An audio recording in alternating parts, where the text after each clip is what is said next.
Hi friends.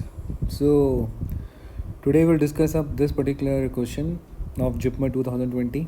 So basically I'm discussing up the full topic only with you, and why I'm doing so because the question will not come this time only the same one. So it will be in and around that in the aims and need.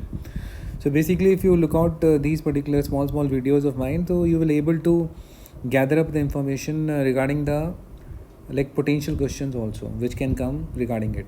Okay, so keeping it short, let's come to this question: which vibrio species commonly causes septicemia? So the answer to this question is A, that is Vibrio vulnificus. And as you know, the Vibrio vulnificus is a halophilic vibrio. And if somebody asks you that what are the various halophilic vibrios, so can you tell me guys what are the various halophilic vibrios?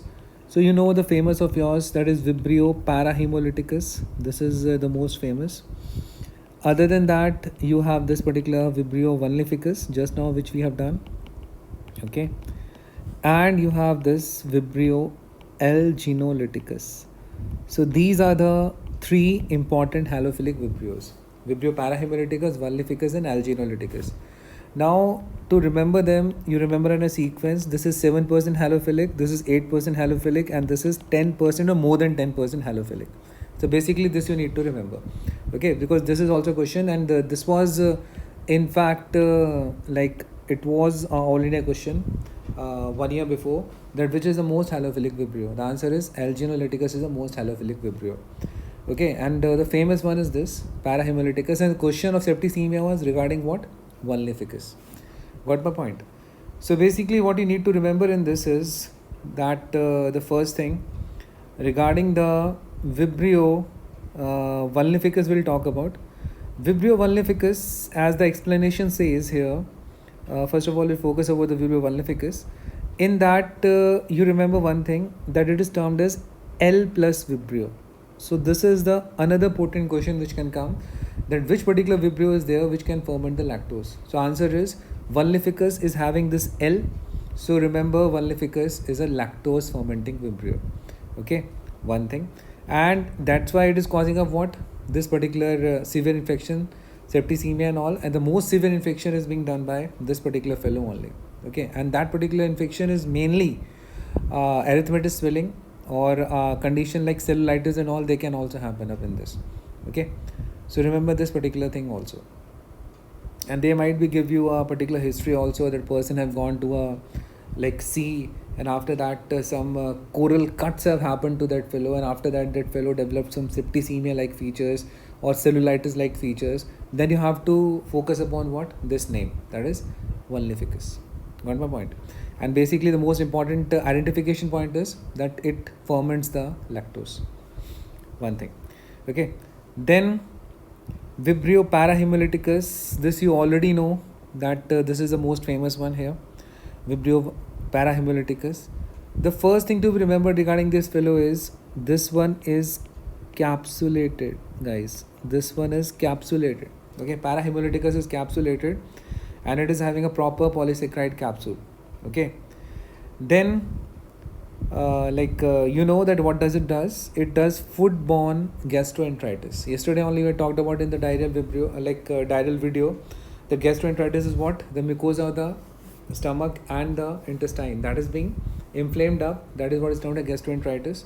So there is pain, there is vomiting, there is diarrhea, all that stuff, and after eating of what, basically raw or uncooked seafood. Fine, and in that also, which one should be there in the history? Oyster. So remember guys, if this is the history, that the oyster intake afterwards, the some fellows they developed up this type of gastroenteritis episodes, definitely you should blame of what, Vibrio parahemolyticus, and the incubation period is mostly around 16 hours.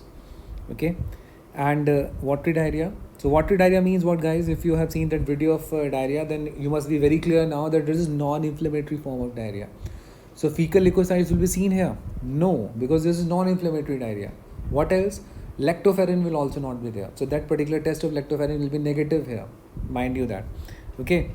But mostly it is watery diarrhea, but sometimes yes, it can inflamed up. It can cause inflammatory diarrhea also. But mostly it is like Vibrio cholerae causes watery diarrhea.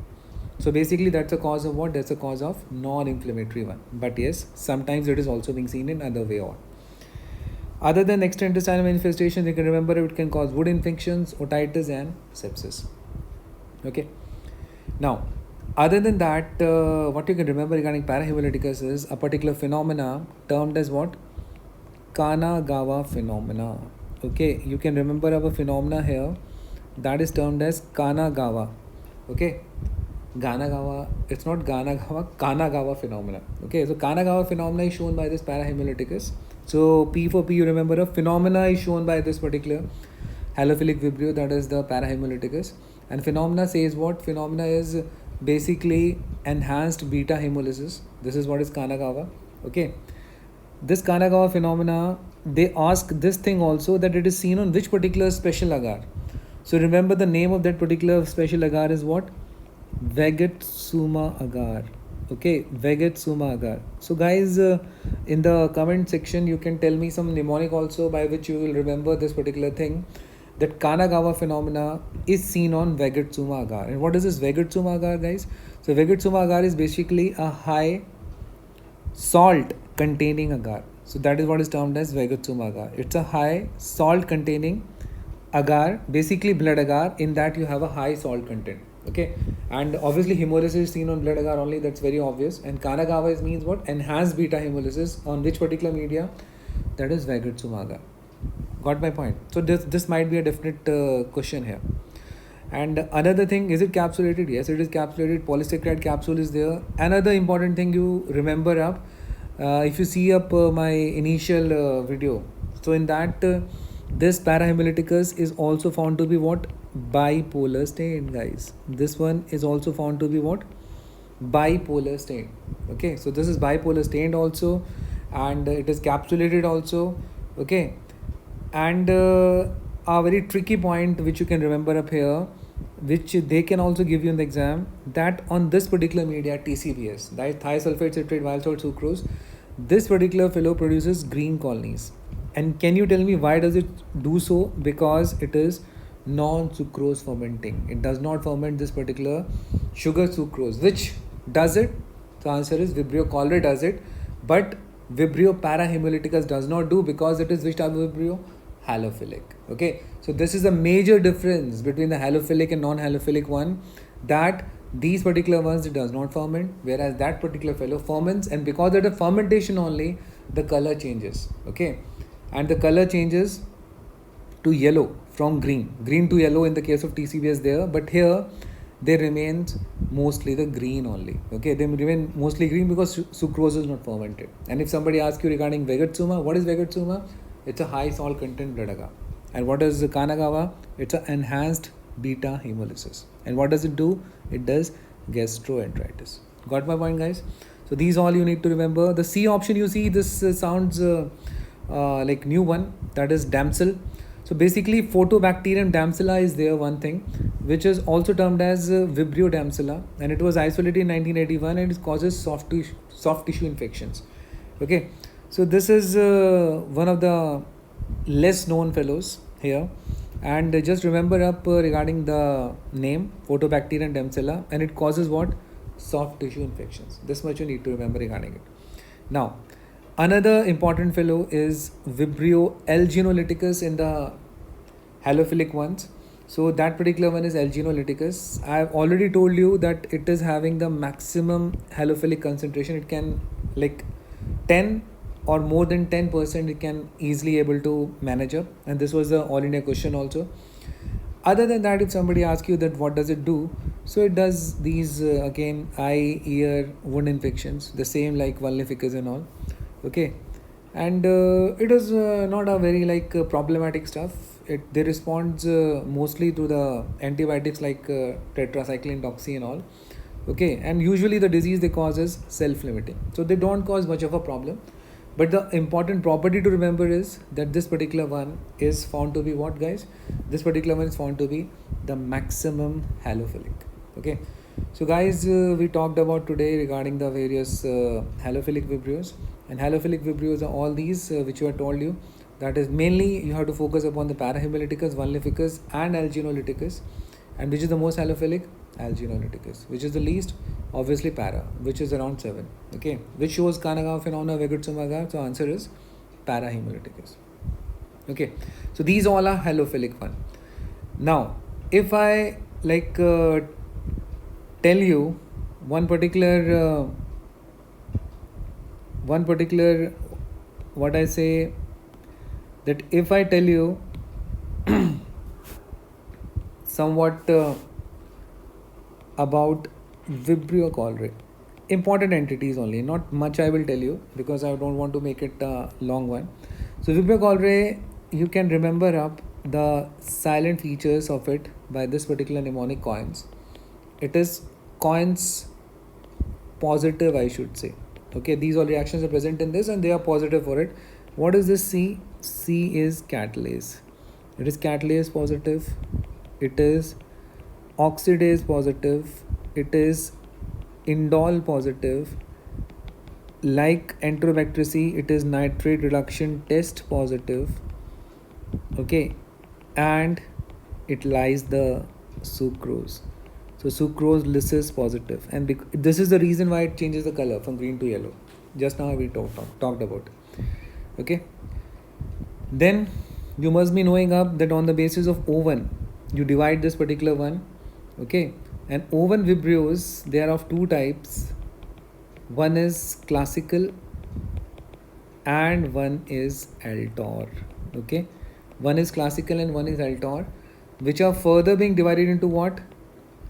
Ogawa, Inaba, and Hikozima of classical, and this is what is termed as what? Ogawa, Inaba, Hikozima of what? Of Altor. So basically remember like this also, that O1 vibrios are classified further into classical and Altor. They both have O1 antigen, classical, Altor, and they are further classified into what? Ogawa, Inaba, Hikozima. Ogawa, Inaba, Hikozima. So that is for the Altor. But now the problem comes that both of them, they show this O1 vibrios, O1 antigen in them, and further you have to classify them. Then how to differentiate between classical and Altor? What should be done to differentiate between classical and Altor? So guys, for this you remember a simple logic. If you remember up that particular thing, it's very easy to remember for you that how to differentiate between classical vibrio and Altor vibrio. For this particular thing, classical and Altor vibrio, go for two tests. And two tests are which one? There is one uncle termed as what? Mukherjee uncle. So Mukherjee, I've just written uncle only. So Mukherjee phage 4. You call it phage also, but phage is a better one. So Mukherjee phage 4 testing you do. Okay, one test. And another test is you go for polymyxin testing. You go for this antibiotic testing done as polymyxin testing. So basically you do these two tests only, M and P. And you look out that what are the results for classical and what are the results for Altor. So remember, Mukherjee phage 4 testing, this classical vibrios is susceptible to it. It is being eaten up by this Mukherjee phage 4. Okay, but this fellow is found to be what? Resistant here. This particular one is found to be what? Resistant here. In the polymyxin testing, okay, why it is? Polymyxin testing, again, this is found to be sensitive to the polymyxin, and again it is found to be resistant to the polymyxin. Another important entity to be remembered, that this one is polymyxin sensitive and this one is polymyxin resistant. So if you do two tests here, Mukherjee phage 4 and polymyxin, then you can easily able to differentiate between the classical and the Altor vibrios easily. Okay, and when you're able to classify them like this, that this is classical, this is Altor, then you can easily find out what? Then you can easily find out those Ogawa, Inaba, Hikozima, that the further subtyping you can easily able to do. Got my point? Now, this is also fine. And regarding the cholera toxin, we have talked about only before in the question stuff, that it is made up of 2A plus 5B. Some says only A is having one component, but some says it is having two, A1, A2 and this 5. And you already know that it attaches to the GM1 ganglioside receptors and it causing what? ADP ribosylation of GTP, that is the G stimulatory protein. So that you already know. Okay, and that leads to this massive diarrhea, which mimics what? Which mimics the arsenic metal poisoning. So that is also important point to be remembered. Okay guys, so all these are there regarding this, and you know that cholera used to be a very sort of a pandemic before. Okay, and it spreads like anything because of the contaminated water and all. Okay, and this is a serious illness in which liters of fluid is lost up in half an hour and all, and you should replenish the fluid as soon as possible, and you can give the antibiotics also like doxy and all for the treatment stuff. Okay, besides this, regarding the culture media, is also the lot of questions they come, and in the culture media you need to remember two famous names of the transport media of it. One is VR. What is VR stands for? Venkatram Ramakrishna Media. Okay, and other than that, you remember up the enrichment media for it, and the enrichment media is alkaline peptone water. Okay, enrichment is always liquid, so alkaline peptone water. And Venkatram Ramakrishna is most commonly used transport media. Along with that, you can use Carrie Blair and all that, but enrichment is mainly the alkaline peptone water. And the best selective media we already have discussed up, and the best selective media is what? The best selective media is TCBS. Okay, the best selective media is TCBS, which is actually green color. So in Hindi you can call it mehendi color, and it changes up into the yellow when the sucrose is lysed. Got my point? And this is a differentiating point from which fellows? From the parahemolyticus and all. They don't ferment the sucrose and all. Okay, so that also need to remember. Other than that, you can use up GTTA. These particular fellows, they can also be used. Okay, gelatin, tauroplate, trypticase, telroid agar. Okay, so these all medias you can also use for the cholera. So this is on the media front, and we have discussed about the various aspects of the Altor, in which mostly fellows they remain confused. Okay, so these all things are there. And if somebody asks you the Vibrio cholerae causes which type of diarrhea, it causes non-inflammatory. We have already discussed in that diarrhea video. And mostly it involves what? Mostly it involves the small bowel. Okay, and that too proximal or distal. So answer is proximal. So mostly duodenum it involves and it attaches with the help of certain toxin co-regulated pilus. So if somebody asks you this particular name TCP associates with, so immediately your answer should come at what? Vibrio cholerae. That is TCP, toxin regulated co-regulated pilus. Basically that is what is the full form of it. So this particular is the adhesion factor of it, by which it attaches to the proximal small bowel. Okay, so this much you need to remember here in the Vibrio. Thank you.